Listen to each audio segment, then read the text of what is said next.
Welcome student, Guruji computers and RSCIT centre में आप सभी का स्वागत है। ये कोटा का सबसे फेमस आरएससीआईटी सेंटर है जहां पर बच्चों को बहुत ही अच्छी प्रकार से आरएससीआईटी के पेपर की तैयारी करवाई जाती है। और ये तैयारी इतनी दमदार होती है कि बच्चे कंपटीशन के कंप्यूटर के क्वेश्चन भी बड़ी आसानी से हल कर देते हैं। तो आज हम देखते हैं ये 30 महत्वपूर्ण प्रश्न हैं जो आरएससीआईटी में अधिकतर बार पूछे जाते हैं और बार बार ये क्वेश्चन रिपीट होते रहते हैं। तो देखते हैं हम इन क्वेश्चनों को। स्टूडेंट्स, ये वीडियो का पार्ट फर्स्ट है जिसमें 1 से 6 तक के चैप्टर के इम्पोर्टेंट क्वेश्चनों को लिया गया है। इसके बाद पार्ट सेकंड जिसके अंदर 7 से 10 तक के चैप्टर लिए जाएंगे और उसके बाद पार्ट थर्ड आएगा जिसमें 11 से 15 तक के चैप्टर के इम्पोर्टेंट क्वेश्चनों को लिया जाएगा।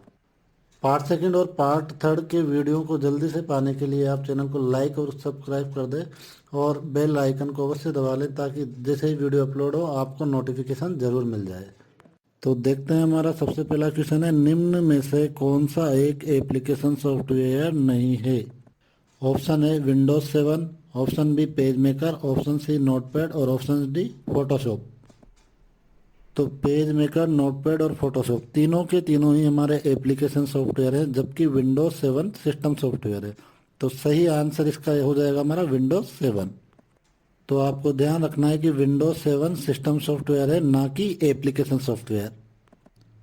क्वेश्चन नंबर 2, एक आउटपुट डिवाइस का एक उदाहरण है। बहुत ही इंपॉर्टेंट क्वेश्चन है और बहुत सारे एग्जामों में पूछा जाता है और जानकारी के अभाव के में बच्चे बहुत ज़्यादा इस क्वेश्चन को गलत करते हैं। तो ध्यान से देखना। Scanner, plotter, tab, software. Plotter graph, चित्र और इंजीनियरिंग डिजाइनों को छापने के काम आता है और बहुत ही उच्च गुणवत्ता पूर्वक ये किसी भी चीज़ को छापता है। तो प्लॉटर हमारा एक आउटपुट डिवाइस है। तो ये आंसर होगा हमारा प्लॉटर। अब हमारा तीसरा क्वेश्चन है, निम्न में से कौन सा एक सिस्टम सॉफ्टवेयर है? A Windows 7, B page maker, C Notepad और डी फोटोशॉप।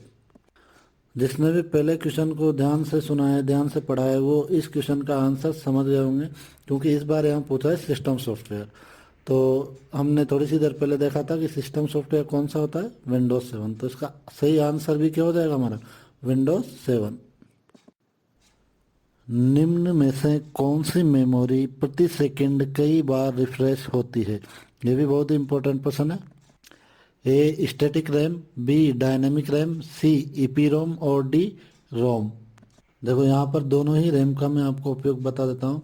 एस रैम महंगी होती है, एस रैम डी रैम से तेज होती है और एस रैम है जो सामान्यतः सीपीयू केस के लिए उपयोग की जाती है। और डायनामिक रैम एस रैम से सस्ती होती है, एस रैम से इसकी स्पीड स्लो होती है और यह डायनामिक रैम बार बार रिफ्रेश होती है। तो हमारा सही आंसर हो जाएगा डायनामिक रैम, कई बार रिफ्रेश होती है। और डायनामिक रैम का उपयोग कंप्यूटर की मुख्य मेमोरी के रूप में किया जाता है। रैम से अधिकाधिक प्रयोग में ली जाने वाली जानकारी को संग्रहित करने के लिए कौन सी मेमोरी का उपयोग किया जाता है? बहुत ही इंपॉर्टेंट क्वेश्चन है, ध्यान से देखना। इसका ऑप्शन है हमारा A cache memory, B main memory, C register और डी रोम। तो इस प्रश्न का सही आंसर हो जाएगा हमारा कैश मेमोरी। कैश मेमोरी का उपयोग रैम से बार बार कोई सूचना ली जाती है उसके लिए प्रयोग किया जाता है। तो कैश मेमोरी काफ़ी फास्ट होती है और ये बार बार सूचनाओं का आदान प्रदान करने में काम इसको लिया जाता है। ये ध्यान रखना, कैश मेमोरी की स्पीड काफ़ी अच्छी होती है। क्वेश्चन नंबर 6 है हमारा, एक ऑप्टिकल इनपुट डिवाइस जो कागज पर पेंसिल द्वारा लिखी जानकारी को स्कैन और पढ़ता है। ऑप्शन है OMR, B punch card reader, C चुंबकीय टेप, डी ऑप्टिकल स्कैनर। इसका आंसर तो मैक्सिमम लोग जानते होंगे। आंसर इसका सही क्या होगा, बिल्कुल सही, ओएमआर इसका सही आंसर होगा।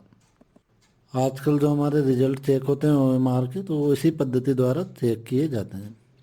तो अगला क्वेश्चन देखते हैं, क्वेश्चन नंबर 7, निम्न में से कौन सी मेमोरी अस्थिर वोलाटाइल प्रकृति की है? ये है इसका रैम, बी रोम, सी प्रोम और डी ईपी रोम। बहुत इंपॉर्टेंट प्रश्न है और बार बार एग्जामों में आता है, कौन सी वोलाटाइल है और कौन सी नॉन वोलाटाइल है। तो वोलाटाइल डिवाइस वो होती है जब लाइट चली जाती है तो कोई भी काम उसमें होता है तो वो उसकी स्मृति नष्ट हो जाती है। और नॉन वोलाटाइल वो होती है कि लाइट भी चली गई तो भी हमारा डॉक्यूमेंट कंप्यूटर में सेफ हमें मिल जाएगा। जबकि वोलाटाइल में क्या होता है कि हम किसी डॉक्यूमेंट को सेव नहीं करते तो वो उस समय रैम पर ही कार्य कर रहा होता है, और जब लाइट चली जाती है तो जो भी उसमें लिखा होता है वो सब डिलीट हो जाता है। तो वोलाटाइल का ध्यान रखना है आपको। इसमें आपका सही आंसर होगा रैम। तो ऑप्शन से रैम बिल्कुल सही होगा। क्वेश्चन नंबर 8 हम देखते हैं। डीपीआई का विस्तृत रूप कंप्लीट फॉर्म है। ए डॉट प्रति इंच, बी डॉट प्रति वर्ग इंच, सी प्रति यूनिट समय मुद्रित डॉट्स, डी उपरोक्त सभी। बहुत ही सिंपल क्वेश्चन है और सिंपल होने के साथ साथ ये बहुत ज़्यादा इम्पोर्टेंट भी है क्योंकि बहुत से एग्जामों में ये क्वेश्चन अभी तक आ चुका है। इसका जो सही आंसर होगा आपका ऑप्शन से डॉट प्रति इंच बिल्कुल सही आंसर होगा। तो सही आंसर क्या है हमारा डॉट प्रति इंच। क्वेश्चन नंबर 9 हमारा है, निम्न में से कौन सा operating system graphical user interface का एक उदाहरण नहीं है। अर्थात ऐसा कौन सा ऑपरेटिंग सिस्टम है जो यूज़र को ग्राफिकल इंटरफेस नहीं करने देता, ग्राफिक्स के द्वारा यूज़र को इंटरफेस नहीं करने देता। इसका हमारा सही आंसर हो जाएगा यूनिक्स।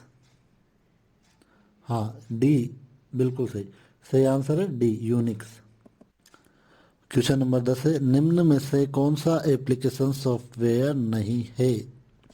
ए Windows XP, B VLC media player, C Adobe reader, D Photoshop. तो ये क्वेश्चन बार बार रिपीट हो रहा है और ध्यान रखना वहाँ पर आपको अच्छी तरह पढ़ के जाना है सिस्टम सॉफ्टवेयर और एप्लीकेशन सॉफ्टवेयर। तो यहाँ पर सिस्टम सॉफ्टवेयर कौन सा होगा हमारा विंडोज एक्सपी, क्योंकि विंडोज एक्सपी सिस्टम सॉफ्टवेयर है इसलिए ये एप्लीकेशन सॉफ्टवेयर नहीं होगा। तो हमारा जो राइट आंसर होगा विंडोज एक्सपी। और बाकी सभी VLC media player, adobe reader, Photoshop सभी के सभी एप्लीकेशन सॉफ्टवेयर है। तो इसका सही आंसर हमारा होगा ए विंडोज एक्सपी। क्वेश्चन नंबर 11 हमारा है, निम्न में से कौन सा ऑपरेटिंग सिस्टम मल्टीटास्किंग को वास्तव में लागू नहीं करता है। ऑप्शन है ए विंडोज़ 98, बी विंडोज़ एनटी, सी विंडोज़ एक्सपी और डी एम एस डॉस।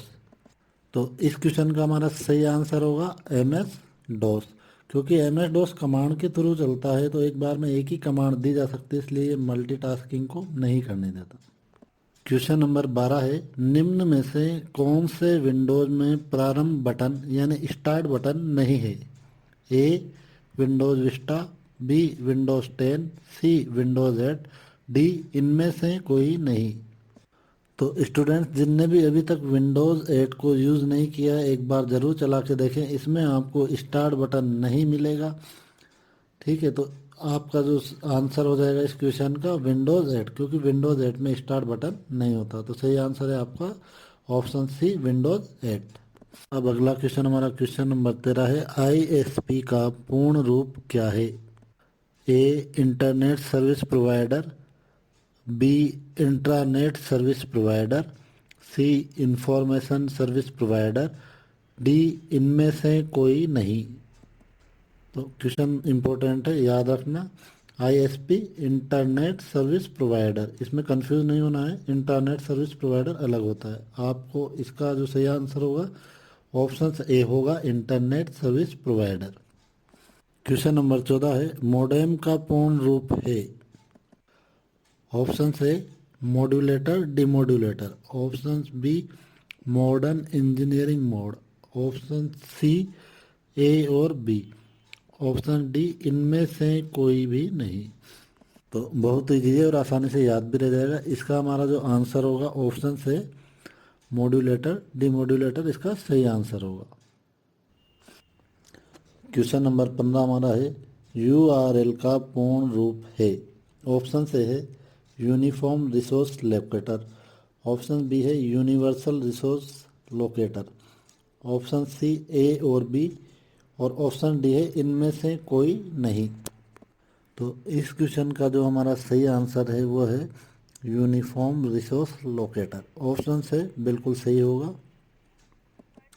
देखते हैं अगला प्रश्न।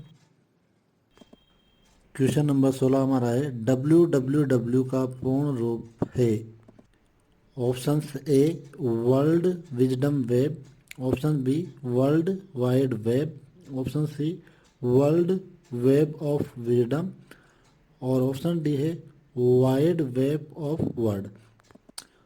बहुत ही ज़्यादा इंपॉर्टेंट क्वेश्चन है और बहुत सारे एग्जामों में पूछा गया है। इसका जो हमारा सही आंसर है वो ये होगा option B world wide web.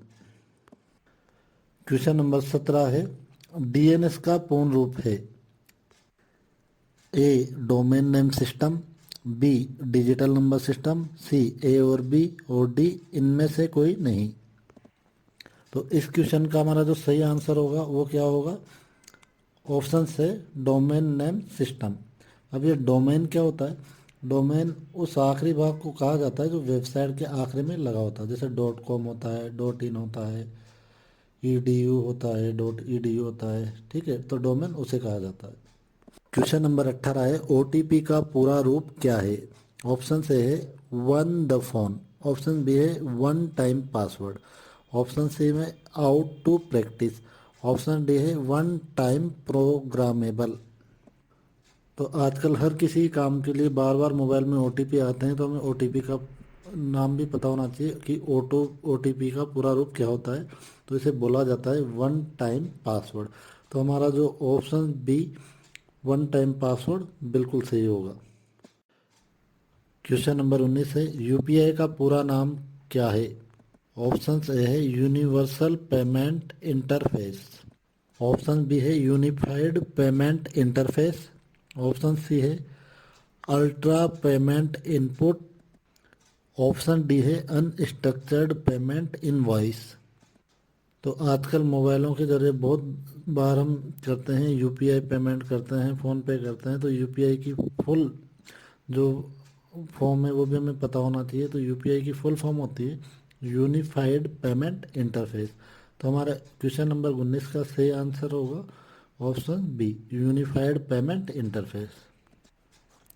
UPI unified payment interface में पुश टेक्नोलॉजी का उपयोग कब किया जाता है?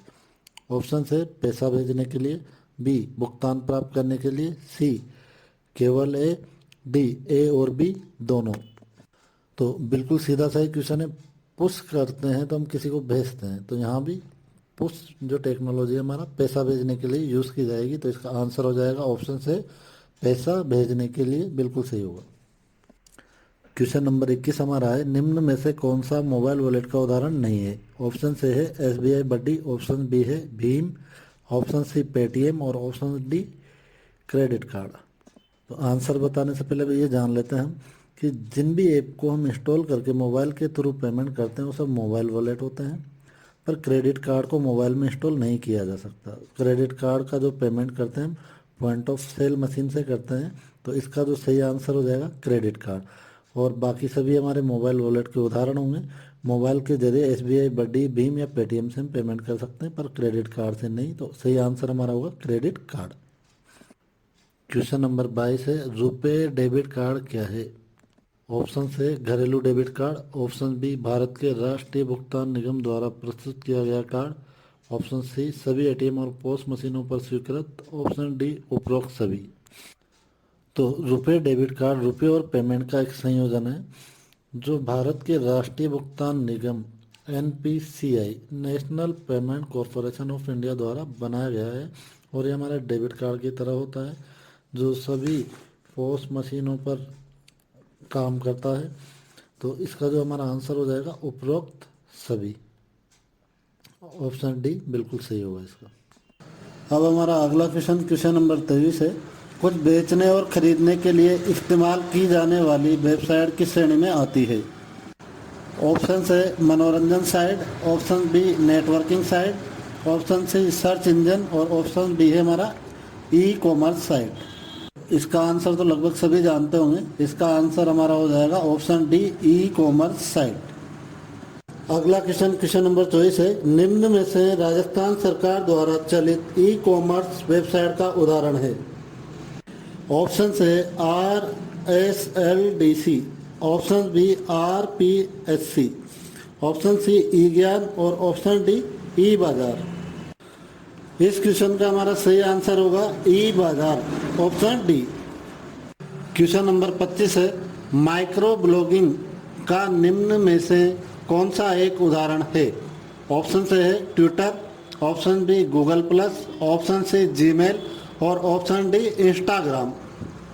तो जो भी ट्विटर चलाते होंगे वो जानते होंगे कि ब्लॉग ट्विटर पे किया जाता है, तो सही आंसर इसका हो जाएगा ऑप्शन से ट्विटर।